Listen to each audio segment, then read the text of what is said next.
When my father asked why I'd stopped piloting warships, I told him the truth. My alien mother-in-law confiscated my command vessel and grounded me by law. If you love stories where humanity proves itself underestimated, subscribe now. This is how it really began. My father didn't ask the question the way people ask about the weather. He asked it the way a retired fleet officer asks about a missing limb. We were sitting across from each other at the small dining table in my childhood apartment overlooking the Atlantic arcology. The room smelled like real coffee and recycled air, a combination I'd forgotten could feel like home. Outside, orbital traffic traced white scars across the dust sky. "You still flying?" he asked, casual but precise. I didn't answer immediately. I watched him instead, Admiral Ellison, retired, posture still rigid, eyes sharp enough to spot structural stress in a hull from 50 meters. He'd taught me how to land a Corvette before I could legally drive. "No," I said. "Not lately." His brow furrowed. "That doesn't make sense." It didn't to me either. He leaned back, folding his arms. "You didn't leave the fleet to sit behind a desk." I exhaled slowly. I didn't leave the fleet. Silence stretched between us, heavy and familiar. He waited. He always waited, because he knew I'd talk eventually. I always did. "My husband's mother took my ship," I said. The sentence landed wrong. I could tell by the way his eyes flicked up, recalculating. "You're what?" "Alien mother-in-law," I clarified. "Matriarch. Supreme authority. Long lifespan. Very strong opinions about humans touching her technology." Another silence. This one sharper. "She confiscated it," I continued, "because once you start, you might as well finish. Legally. In front of her officer council." My father stared at me like I'd just told him gravity had been repealed by committee. "They can't do that," he said flatly. "They can," I replied. "They did." His jaw tightened. "And you let them?" I smiled despite myself. I complied. That earned me a look. He knew better. Compliance, in my vocabulary, was rarely surrender. "Explain," he said. So I did. Not all of it. Just enough. I told him about marrying Talon, Kepri fleet officer, tactician, infuriatingly honorable. About the Kepri matriarchate, an ancient civilization built on hierarchy so rigid it made Terran bureaucracy look playful. About how matriarchs ruled fleets the way gravity ruled stars, absolute, unquestioned. I didn't tell him how proud I'd been the day I took command of a Kepri warship, the first human ever cleared to pilot one. I didn't tell him how quiet the bridge had gone when I sat in the command cradle, or how the ship had responded to my neural inputs faster than anything I'd ever flown. I especially didn't tell him how High Matron HFY-style had watched me with undisguised contempt. "She said humans rely on instinct," I said. "That we improvise because we lack discipline." My father snorted. "That's not an insult." "She meant it as one." "What was her excuse for taking your ship?" I met his eyes. "She said allowing a human to command Kepri war hardware endangered the natural order." He pushed his chair back, slightly. "And the fleet?" "It wasn't a Terran vessel," I said. "Joint operations. Kepri law applied." "So they grounded you." "They reassigned me," I corrected. "Engineering systems oversight." His lips pressed into a thin line. "They humiliated you." "Yes." "And you walked away?" "No," I said again quietly. "I stayed." That finally gave him pause. He studied my face the way he used to before signing off on combat missions. Looking for cracks. Finding none. "Why?" he asked. "Because leaving would have proved her right. Because someone needed to understand how their systems really worked. Because power doesn't always sit in the pilot's seat." But I didn't say any of that.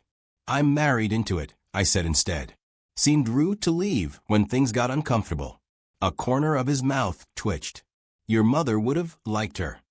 "Oh, HFY-style would have hated her," I said. "Which means Mom would have adored the situation." He chuckled once, then sobered. "You're not finished, are you?" "No." "Good." Outside, the lights of the arcology brightened as night settled in. Somewhere far beyond Earth's orbit, Kepri fleets moved in perfect, predictable formations, convinced they understood the universe. They didn't yet know they'd already lost something important. They'd underestimated the human they took the ship from, and that was going to cost them. The Kepri capital station did not welcome visitors. It tolerated them. That distinction mattered the moment my shuttle docked. No ceremonial lights. No honor guard. Just a silent, cavernous bay carved from black metal alloys that absorbed light instead of reflecting it. The walls curved inward like the ribs of something enormous and long dead. I stepped onto the deck and felt small, not because of fear, but because the place was designed to make you feel that way. Kepri design philosophy, Talon said quietly beside me. Scale establishes hierarchy. Efficient, I replied. Subtle as a hammer. His mandibles twitched, the closest thing his species had to a smile. Kepri moved through the bay in ordered lines, their tall, angular frames wrapped in layered command robes that denoted rank, lineage, and authority. No one rushed. No one hesitated. Every motion was rehearsed, inherited, perfected across centuries. And every eye that landed on me held the same calculation. Human. Outsider. Temporary. We walked toward the central transit ring, our footsteps echoing too loudly against the polished deck. I'd flown into war zones quieter than this. Silence here wasn't peace, it was scrutiny. Your mother requested your presence immediately, Talon said. His voice was calm, but I knew him well enough to hear the tension threaded beneath. Summoned, I corrected. Requested implies choice. She will not appreciate the distinction. She never does. The transit ring lifted us upward through the station spine, revealing layers of the matriarchate as we ascended, command chambers, data sanctums, ritual halls. Each level older than the last, technology interwoven with tradition, so tightly you couldn't tell where one ended and the other began. By the time we reached the High Council tier, my jaw ached from holding my expression neutral. The doors parted soundlessly. High Matron Xythera waited at the center of the chamber, elevated on a dais shaped like an unfolding crest. Her exoskeletal frame was massive even by Kepri standards, plated in iridescent violet armor that caught the light like a warning. Age had not softened her. It had sharpened her. Around her stood the officer council, fleet commanders, tacticians, doctrine keepers. Every one of them Kepri. Every one watching me as though I were a data anomaly. I inclined my head, precise and respectful. High Matron. Her gaze didn't flicker to Talon. It locked onto me. Human, she said. The word carried no heat. That was worse. You arrived late. My shuttle was delayed, I said evenly. Orbital traffic over Earth. Excuses are a human indulgence, she interrupted. You were permitted access to this chamber because of your bond to my son. Do not mistake that for status. The chamber vibrated faintly as her words resonated through embedded amplifiers. Kepri architecture loved reinforcement. Talon stepped forward. Mother. Silence, she said without looking at him. He stopped. I felt it then, the line she'd drawn. Not between us and them. Between her and everyone else. Xythera rose from the dais. Each step down was deliberate, ceremonial. Designed to remind the room that gravity itself deferred to her authority. You have flown Kepri warcraft, she said. An experiment granted under provisional tolerance. Under joint command authorization, I replied. Her eyes narrowed. Do not correct me. Then do not misstate the facts, I said calmly. A ripple moved through the council. Not shock, interest. Kepri enjoyed observing deviations, even when they disapproved. Xythera stopped an arm's length away from me. I could see my reflection distorted across her armor. You humans rely on instinct, she said. You react instead of obey. You improvise because you lack the discipline to submit to doctrine. I held her gaze. We improvise because reality doesn't read rulebooks. A sharp intake of breath moved through the chamber. Xythera raised one bladed finger. This is why you are unfit. For what? I asked, though I already knew. For command. The word struck with purpose. Effective immediately, she continued, your authorization to pilot Kepri military vessels is revoked. The warship Veshkara is reclaimed under matriarchal decree. A data panel flared to life beside her, projecting my former command insignia, then fracturing it into nothing. I felt the eyes on me, waiting for protest, for pleading, for weakness. I gave them none. On what grounds? I asked. Biological incompatibility, she said. Cultural instability. Strategic unpredictability. Those are traits, I replied. Not failures. They are liabilities, she corrected. This council will not permit human chaos at the helm of our fleets. Talon moved again, voice strained. Mother, Mara's service record is irrelevant, X-Wythera said. She may continue to serve in a capacity appropriate to her species. I turned to the council. And what capacity is that? X-Wythera answered for them. Support. The word landed harder than the decree. Engineering oversight, she continued. Systems diagnostics. Observation. Grounded. Without saying the word. I nodded once. Understood. That surprised her. I could tell by the slight delay before she responded. You accept this ruling? I accept reality, I said. Those aren't always the same thing. The chamber fell silent again, but this time it wasn't scrutiny. It was uncertainty. X-Wythera studied me as though reassessing a variable she'd thought constant. See that you remember your place, human. I met her eyes. I always do. As we were dismissed, I felt it. Something shifting beneath the polished certainty of the matriarchate. They thought they'd reduce me. What they'd actually done was give me time. And humans were very dangerous when given time. The engineering wing of the Kepri Capital Station smelled like ionized metal and antiseptic precision. No clutter. No spare tools. Everything sealed, cataloged, and indexed to a doctrine older than most stars humanity had mapped. This, apparently, was my place. I stood on the observation platform while a junior systems officer recited diagnostics in a measured cadence. His voice never wavered, even when a fluctuation registered outside acceptable margins. Minor variance, he said. Within doctrinal tolerance. Why is it tolerated? I asked. He paused, clearly unused to questions that weren't procedural. Because the doctrine allows it. That wasn't my question. His mandibles clicked softly. Confusion, not irritation. The doctrine was authored by the first matriarchs.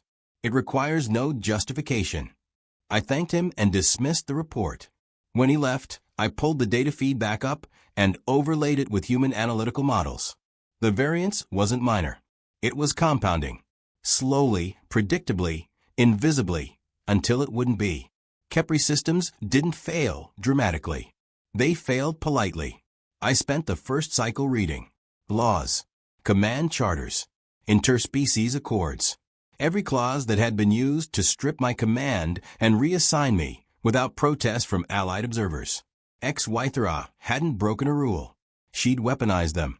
Kepri law wasn't designed for justice. It was designed for permanence, to preserve hierarchy, discourage deviation, and ensure that authority flowed in one direction only, downward. Humans would have called it efficient. We would have been wrong. Talon found me several hours later, standing between data pillars, humming with archived fleet engagements. His posture was rigid, but his eyes were restless. You should not be here alone, he said.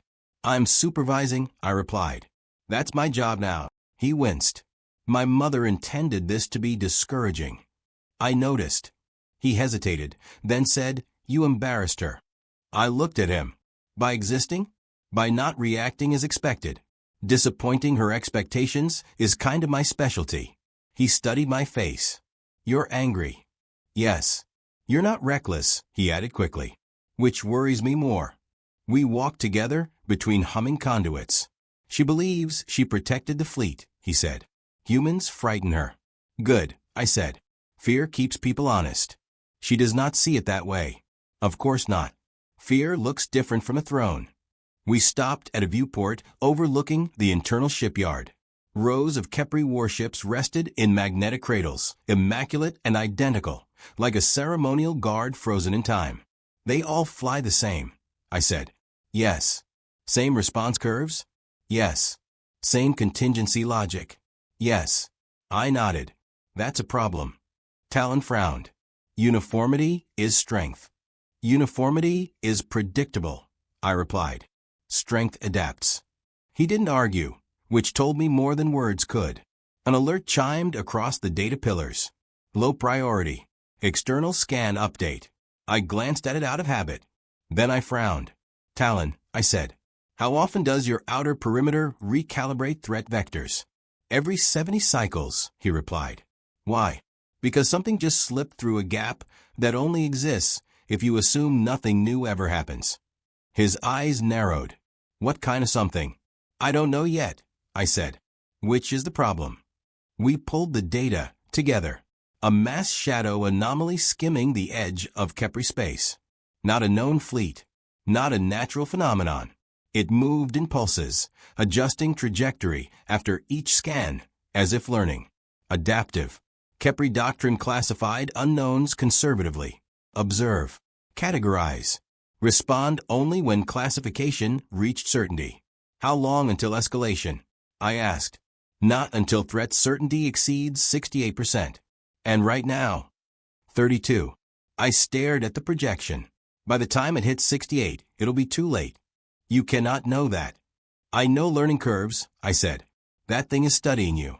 Talon straightened. I will bring this to the council. They'll debate it, I said. And cite doctrine. They will follow protocol. I looked at him. Protocol is how you die politely. He flinched. Not because he disagreed, but because he suspected I was right. Careful, he said. My mother already watches you closely. Good, I replied. She should. He lowered his voice. Mara, promise me you won't act alone. I promise I won't act blindly, I said. That's the best I can offer. When he left, I returned to the systems. The more I studied Kepri architecture, the clearer it became. Their ships were masterpieces, powerful, elegant, devastating, and fragile. Every decision tree assumed the universe would behave the way it always had. No room for outliers. No space for chaos. No humans. I pulled up the schematics for the Veshkara. My ship, or former ship, depending on who you asked. I didn't look at the command cradle. I looked at the back-end logic. That's when I saw it, the access point no one used because doctrine said it should never be touched. A failsafe layered beneath failsafes, buried so deep it had become ceremonial.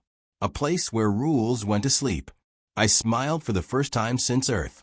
Ex-Wythera thought she'd taken my ship. What she'd actually done was give me access to everything else.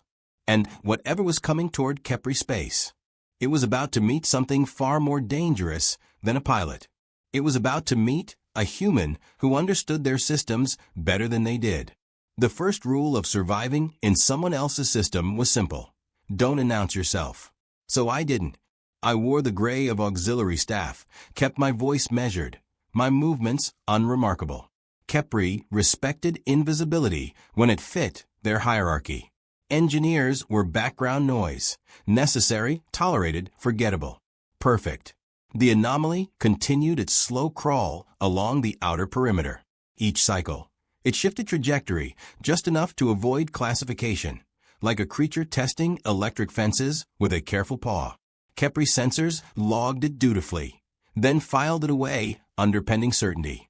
I logged it too, separately. Human models ran in parallel to Kepri simulations, layered quietly on my personal workspace. Where their projections assumed linear intent, mine allowed curiosity, adaptation, error. The difference widened with every data pass. It was learning.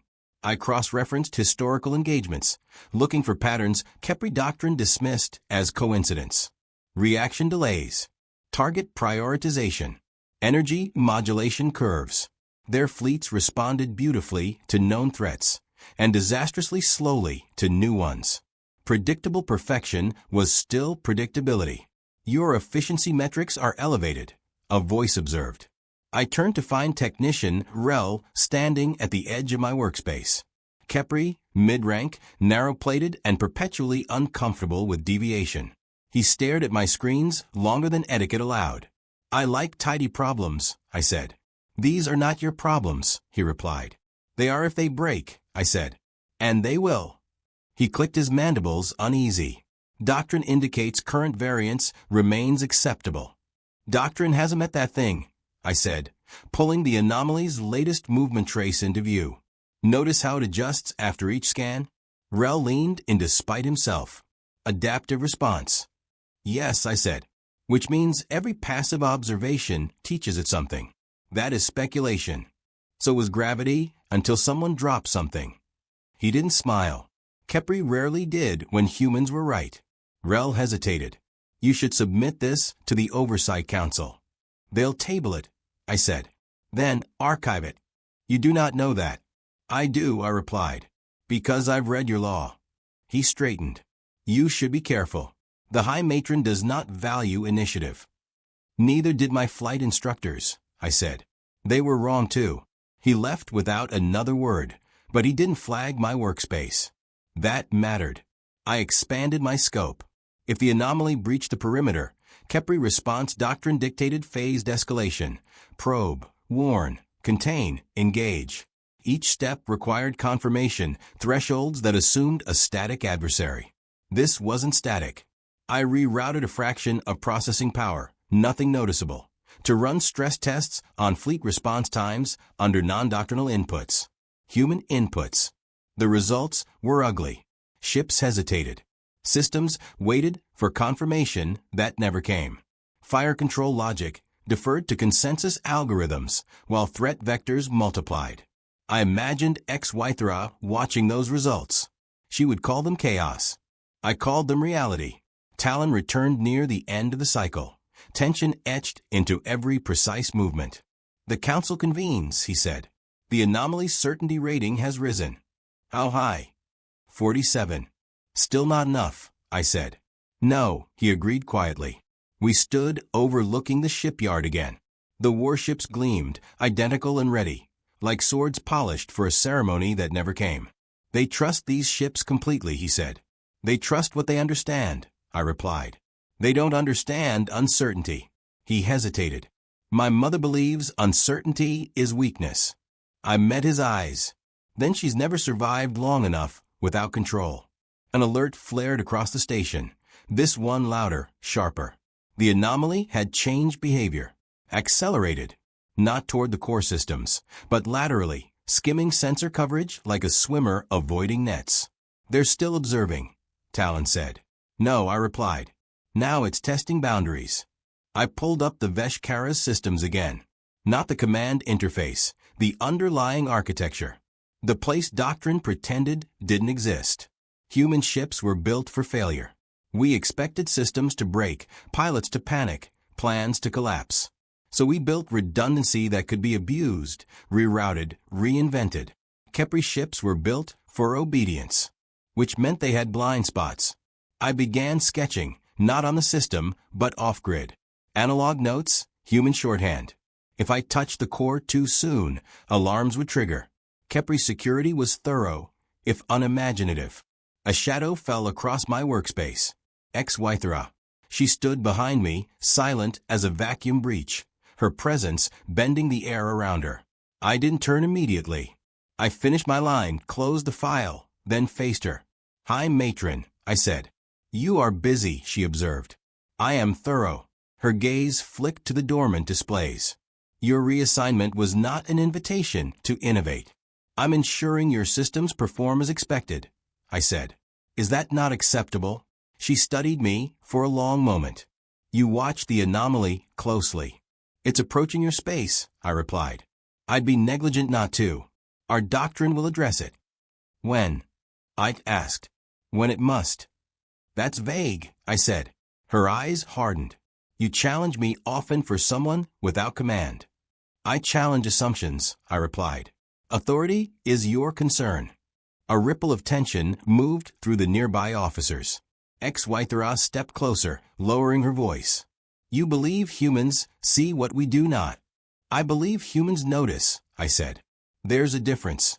She straightened. Do not confuse tolerance with trust. I won't, I said. Don't confuse tradition with safety.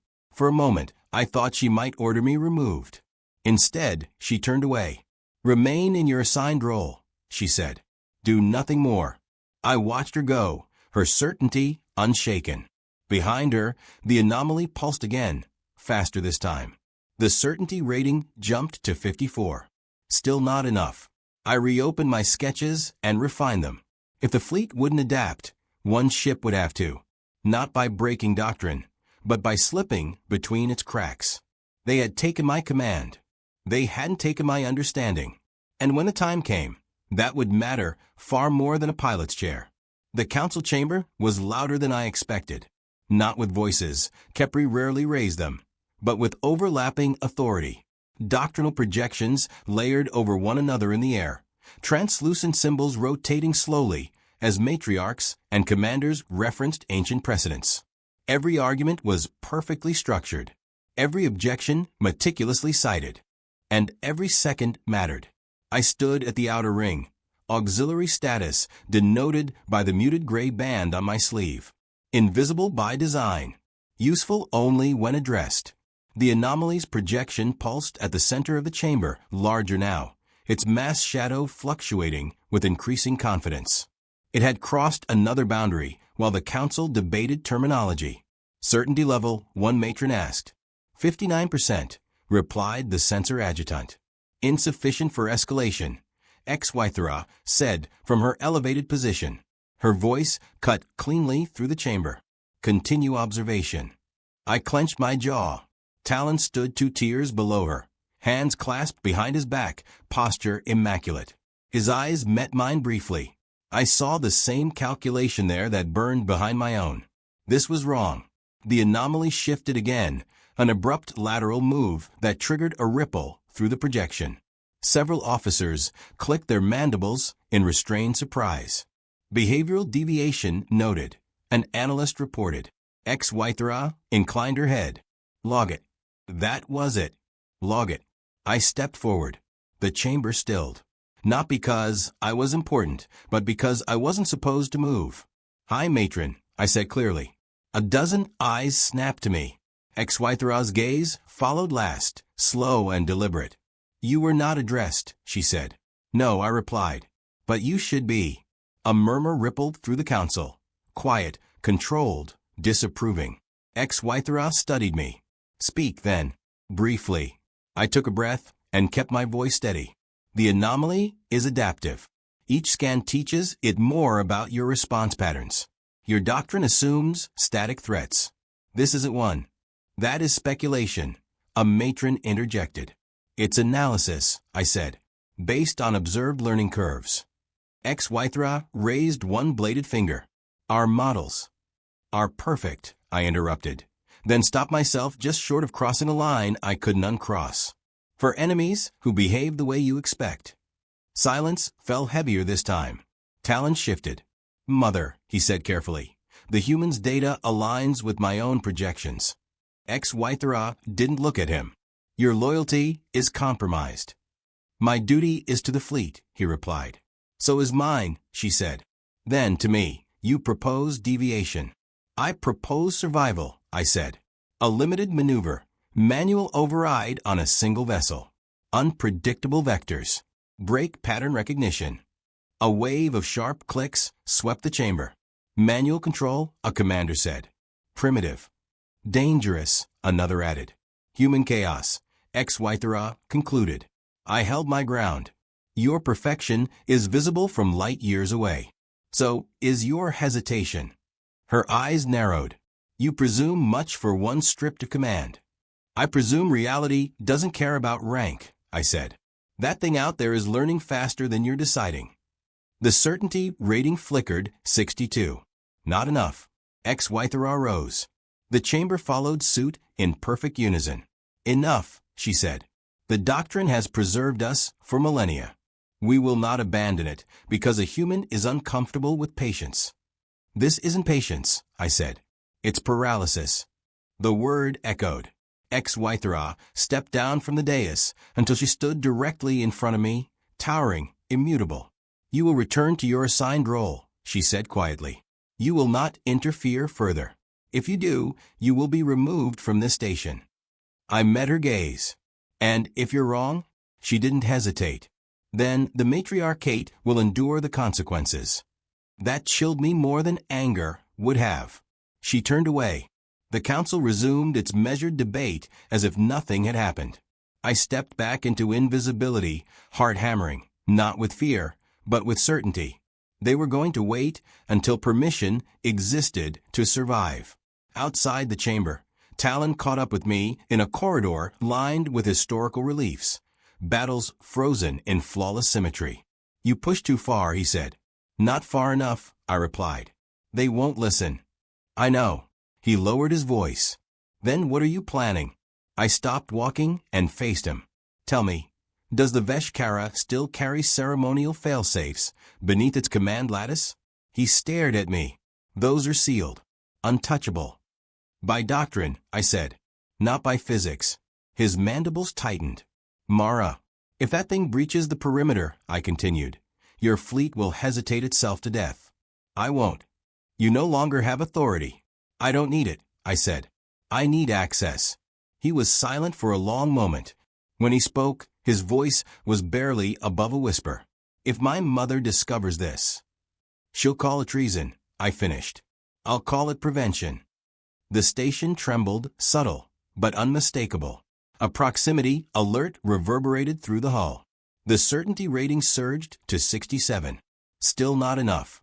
Talon closed his eyes once, then made his decision. He tapped his wrist console and transmitted a single data, key to my implant.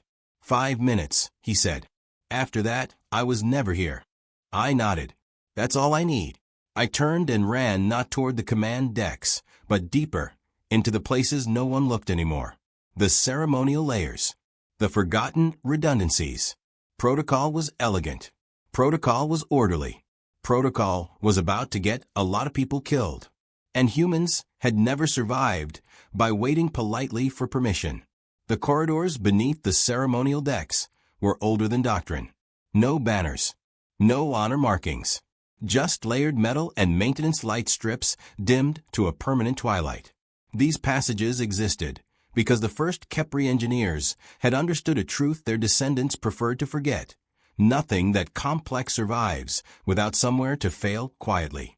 I moved fast, following maps I'd memorized but never accessed digitally. Kepri security watched networks obsessively. Physical space bored them. My implant chimed once. 3 minutes left. The access node sat behind a sealed panel etched with ritual glyphs. Not a lock, an assumption. Doctrine declared this layer obsolete, so no one bothered to guard it. I pressed my palm against the surface and waited as the system hesitated. Confused by a biological signature it wasn't programmed to reject. Then it opened. Inside, the air felt different. Thicker. Charged. This wasn't a bridge or an engine room. It was a nervous system junction. Raw inputs, raw outputs, stripped of ceremony. The Veshkara spoke to me the moment I connected. Not in words. In potential. I didn't touch the pilot interface. I ignored the command cradle entirely. That was the part XY understood, the throne. What I wanted lived beneath it. I pulled up the control lattice and began to dismantle it. Not delete. Reroute. Kepri ships relied on consensus logic. Every decision verified, cross-checked, approved by layers of artificial restraint. Elegant. Safe. Slow. Human systems assumed the opposite. That something would break. That someone would panic. That survival favored speed over certainty.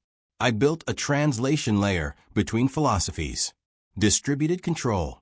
No single decision point. No hesitation waiting for agreement. The ship wouldn't obey, it would respond.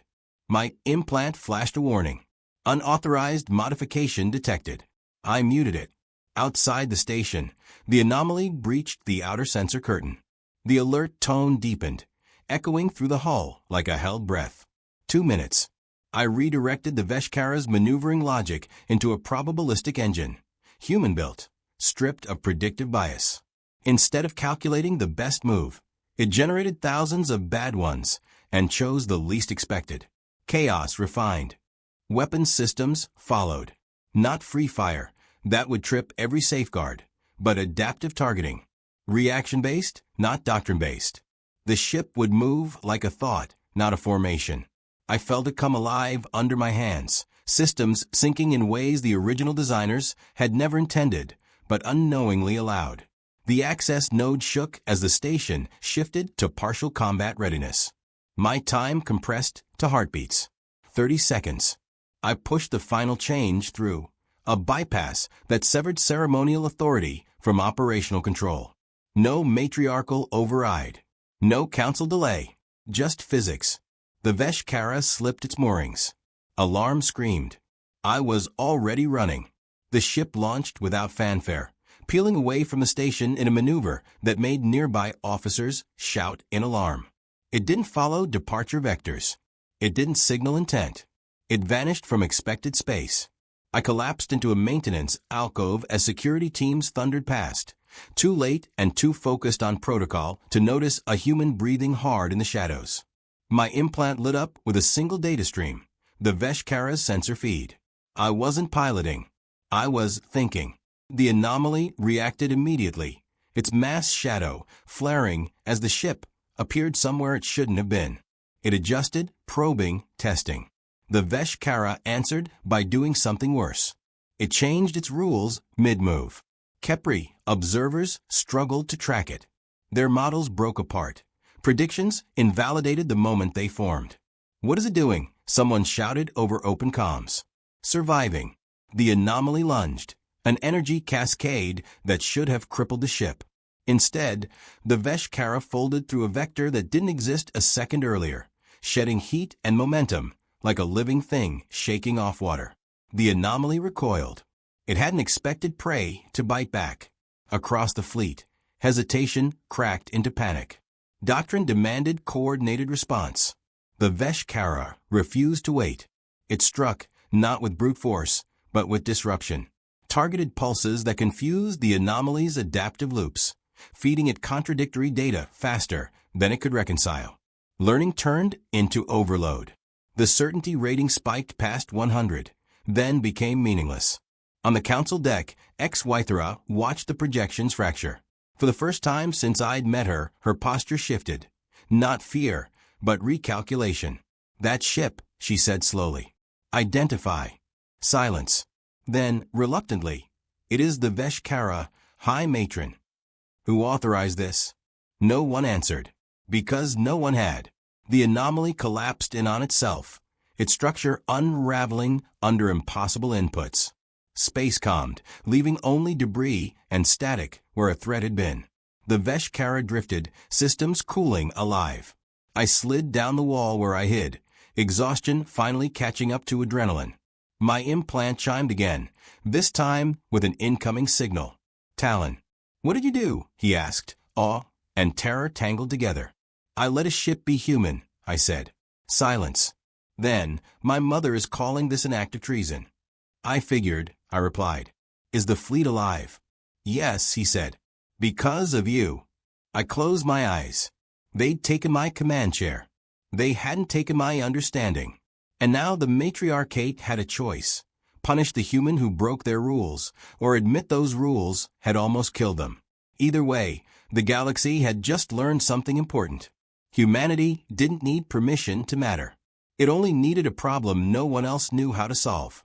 Not physically. Its vast arcs and vaulted geometry hadn't changed, but the certainty that once filled it had fractured. The projections hovering above the central dais no longer showed doctrine trees or probability spirals. They showed wreckage dispersing into cold space. Proof. X-Wythera stood where she always had, but her stillness was different now. Not ceremonial. Measured. The doors opened, and I walked in without escort. Every eye turned. Kepri officers didn't stare often. Now they did. Some with outrage. Some with curiosity. A few with something close to respect, though none would name it. "You violated matriarchal decree," X-Wythera said. Her voice carried across the chamber, without amplification. "You seized control of a fleet asset. You altered sacred systems." "I prevented a fleet loss," I replied. "And a species-level embarrassment." A sharp click rippled through the council. "You acted without authority," a matron snapped. "Yes," I said. Because authority was busy debating vocabulary. HFY-style raised one bladed finger. Silence returned. You claim your intervention was necessary, she said. It was, I replied. Your certainty threshold would have been met approximately 14 seconds after your outer ring collapsed. I gestured, and my implant projected a concise data package. No human dramatics, just numbers. Response delays. Adaptive loops. Failure points. Khepri respected data, even when it contradicted them. HFY-style examined it in silence. Her gaze lingered on one particular metric. The moment the Veshkara's maneuvering logic diverged completely from doctrine, and the anomaly's response fractured. You turned unpredictability into a weapon, she said. I turned survival into a priority, I replied. Unpredictability was already there. Humans just don't pretend it isn't. Talon stepped forward, unable to remain silent any longer. Mother, the fleet stands intact. The anomaly is neutralized. No Khepri vessel was lost. That does not erase her insubordination, HFY-style said. No, I agreed. But it should contextualize it. The word drew attention. Context mattered to Khepri. History, lineage, precedent. I'd chosen it carefully. HFY-style descended from the dais, each step deliberate. When she stopped in front of me, the chamber felt suddenly weightless. You altered the Veshkara so thoroughly it no longer conforms to Khepri doctrine, she said. Yes. It no longer obeys hierarchical command. No, I said. It responds to reality. Her eyes narrowed.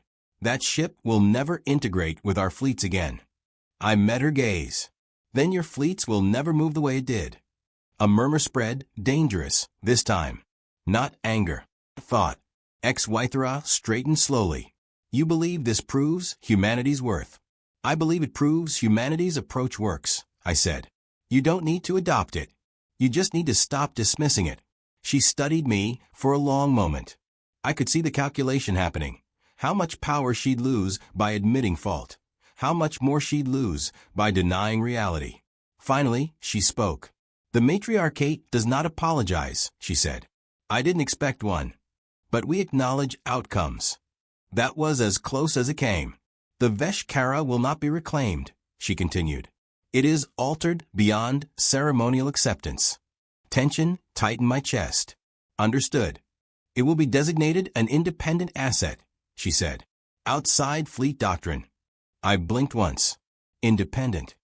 Unassigned, she clarified. No matriarchal command. No doctrinal obligation. The chamber stirred. This was unprecedented. Talon's eyes widened. HFY-style's gaze sharpened. And you, human, will no longer serve in auxiliary capacity. I waited.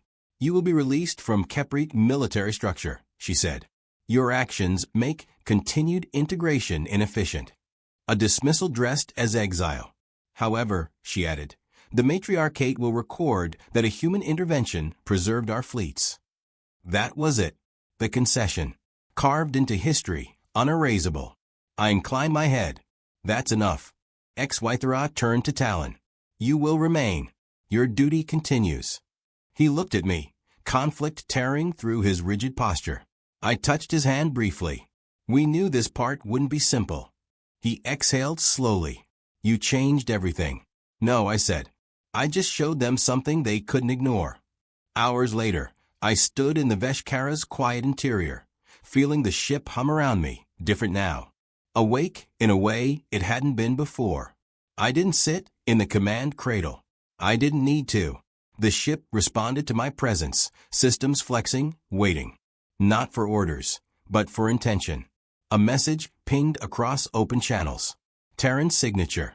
Unidentified Khepri vessel. This is Unified Terran Command. Please state intent. I smiled. This is Mara Ellison, I replied. Human. Independent operator. There was a pause. Then, we've been looking for you. I figured, I said. I'll be heading home. As the Veshkara turned toward Earth, I thought of my father. Of his question. Of the quiet weight behind it. I hadn't stopped piloting. I'd just outgrown the chair, they thought to find it. Behind me, the Matriarch recalibrated its doctrines, slowly and painfully. Ahead of me, humanity waited, still underestimated, still adaptable, still dangerous in all the right ways. Unpredictable wasn't chaos. It was life. And humans had always been very, very alive. Earth came into view like a promise kept. Blue, loud, imperfect, alive in ways no doctrine could ever catalog. The Veshkara coasted into Terran-controlled space without challenge. Its signature rewritten just enough to confuse automated threat systems and intrigue every human sensor officer watching their screens light up. Control to unidentified vessel. A calm voice said over comms. You're clear for approach. Welcome home. Home. The words settled into me more deeply than I expected. I guided the ship down, not through a command cradle, not through ceremony, but through intention. The Veshkara adjusted around me, translating thought into motion the way human-designed machines always aspired to, but rarely achieved. We didn't fly so much as agree on where to be next. The landing platform outside the Atlantic Arcology was crowded when the hatch opened. Fleet officers, engineers, media drones hovering at a respectful distance. Humanity was many things, but subtle curiosity wasn't one of them. And there, standing just off-center with his hands clasped behind his back, was my father. Admiral Ellison hadn't worn a uniform in years, but he stood like he still did, watching, measuring, waiting. I stepped down the ramp. For a moment, he didn't say anything. He just looked at the ship, at its unfamiliar geometry, its alien lines subtly altered by human logic. Then he looked at me. You didn't bring a shuttle, he said. No, I replied. Felt like overkill. A corner of his mouth twitched. That's not a Terran design. No. And yet, he said slowly, it's moving like one. I smiled. We had a conversation. He studied me, eyes sharp as ever. The news feeds say a human saved an alien fleet by ignoring their rules. They make it sound dramatic, I said. You rewrote a warship. I reprioritized survival. He nodded once, absorbing that. Then he asked the question again, the same one, but different now. So, he said, why aren't you piloting anymore? I met his gaze, steady and honest. I am. He blinked. Just once. Before he could respond, a Terran fleet captain approached, expression professional, but clearly fighting a grin. Captain Ellison, she said. Unified Command requests a debrief. And congratulations. On what? I asked. On reminding half the galaxy why humans don't come with instruction manuals. I followed her gaze back to the Veshkara. Engineers were already circling it like curious predators, murmuring to each other, pointing at systems they didn't yet understand but were desperate to learn from. Is it true, the captain asked quietly, that the Kepri released you without conditions? Yes. And the ship? They didn't want it back, I said. Too unpredictable. She laughed softly. Figures. My father watched the exchange in silence. When the captain left, he stepped closer. They were wrong to ground you, he said. Yes, I replied. But they were honest about why. And that was, they're afraid of anything they can't control. He considered that. We used to be like that. We still are, I said. We're just better at pretending we aren't. He looked out over the platform, at the human crews already arguing over how to take the Veshkara apart and put back together better. You changed their doctrine, he said. No, I replied. I cracked it. He nodded slowly. That's usually enough. A message chimed on my implant. Kepri origin. XY-thra. I considered ignoring it, then opened the channel. Her image appeared, still imposing, still armored, but subtly altered. Less immovable. More aware. The Matriarch has updated its threat response parameters, she said, without preamble. Adaptive variables have been expanded. That's good, I replied. We will not adopt human command structures, she continued. I wouldn't expect you to, I said. But we will no longer forbid human pilots, she said. Under joint operations. I raised an eyebrow. That's new. It is inefficient to ignore proven outcomes, she said. Then, after a pause barely perceptible, you have altered our perception of your species. That was inevitable, I said. You just needed evidence. Her gaze sharpened. Do not mistake acknowledgement for submission. I never do, I replied. And I never asked for either. The channel closed. My father exhaled. She almost sounded respectful. Don't get used to it, I said. But she'll remember. He glanced at the ship again. What will you do now? I looked at the horizon, where Earth met sky in a blur of light and motion. Humanity in motion. Always adapting. Always pushing. I'll keep flying, I said. Just not for anyone who thinks permission matters more than results. He smiled, then really smiled. Pride unguarded. That's my daughter. I turned back toward the Veshkara, already feeling the pull of open space. The galaxy was vast, old, and full of systems convinced they'd solve survival. They hadn't. Humans never waited for the universe to make room for them. We built our own space, messy, unpredictable, alive. They took my ship. They took my command chair. What they couldn't take was the thing that mattered. I never stopped piloting. I just proved that sometimes the most dangerous human in the room isn't the one holding the controls. It's the one who understands how everything really moves.